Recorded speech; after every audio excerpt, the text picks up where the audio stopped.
Hello viewers, আসসালামু আলাইকুম। আমি এখন দেখাবো ৪০০ বছর আগেকার ব্রিটিশ পিরিয়ডের মহিফুল রাজার রাজবাড়ি। এটা মূলত রাজশাহী জেলার বাগমারা থানার কানাইশর গ্রামে অবস্থিত। রাজবাড়ি সম্পর্কে গ্রামের স্থানীয় একজন লোকের কাছ থেকে রাজবাড়ি সম্পর্কে সকল ইতিহাসগুলো আমরা জানবো। আসুন, চাচা কি বলে দেখতে আমরা পেয়েছি শুনবো। একটা বয়সী চাচাকে, নিশ্চয়ই সে জানে এটা কত দিনের পুরাতন জঙ্গল আর এ, রাজারা থাকতো না কি করতো এখানে, সবকিছু জানবে এখান থেকে। আসসালামু আলাইকুম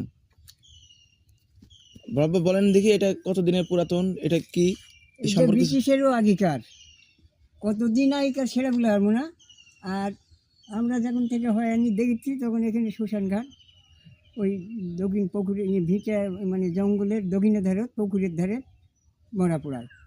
যে আর এ পাশে এ পাশে দক্ষিণ পার্শ্বে, হ্যাঁ ভিটার দক্ষিণ পার্শ্বে। হ্যাঁ আর হলো এই আর জমিদারি গেছে মনে করো পাকিস্তানের আমলে। পাকিস্তান যখন স্বাধীন হয়েছে, পাকিস্তান যখন হয়েছে তখন এই দুবলহাটি, তারপরে শোলগছি, তারপরে নাটোর, পুঁটিয়া,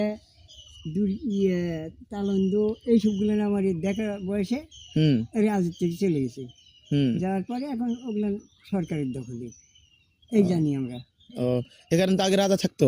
হ্যাঁ, এই রাজার নাম ছিল বলে মহিফুল রাজা। মহিফুল রাজা। হ্যাঁ, আর যে এই পাশে কি ওগুলো হাতিশাল ছিল, মানে ঘোড়াশাল? আর ওটা হলো কাছারি বাড়ি। আহ, ওই ওই নেংলা ভিটা যেটা বলি আমরা, ওটা হলো কাছারি বাড়ি। হ্যাঁ, এটা হলো হাতি বান্ধা জায়গা, হাতিশাল আর কি। এটা কি বিচার করা হয়তো? ওই কাছারি বাড়ি বিচার টিচার করতো। এই যে মানুষের মুখে ওই সেই পুরানা মানুষের মুখে শোনা কথা, তারাও দেখেনি। ও, তো আচ্ছা ঠিক আছে। আচ্ছা, ভিউয়ার্স, আপনারা সবকিছু নিজের শুনলেন এবং জানলেন। এখন আমি আপনাদের পুরো রাজবাড়িটা দেখাবো। রাজবাড়িটির উত্তর সাইডে রয়েছে ছোট্ট একটা নদী এবং নদীর অপোজিটে রয়েছে গ্রাম এবং দক্ষিণ পাশে রয়েছে পুকুর। যে পুকুরটা আগে ছিল অনেক ভয়ঙ্কর, যেখানে লাশ পুড়ানোর পর লাশটা ফেলে দেওয়া হতো।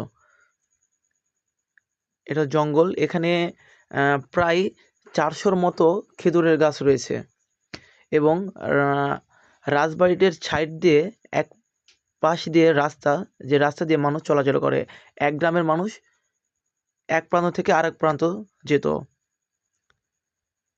আমের গাছ রয়েছে, প্রচুর আমের গাছ রয়েছে, যেগুলোতে আম ধরলে গ্রামের মানুষ সহ সবাই খেত। তার মধ্যে রয়েছে কারেন্ট